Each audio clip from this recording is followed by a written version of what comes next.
ഇവിടെ കളിക്കാൻ പോയിരിക്കാം. നീ വരട്ട് നോക്കോ.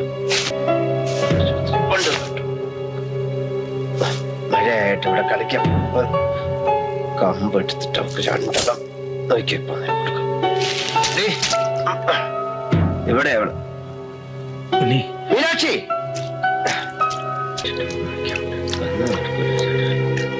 അയാളോട് നോക്കുമ്പോ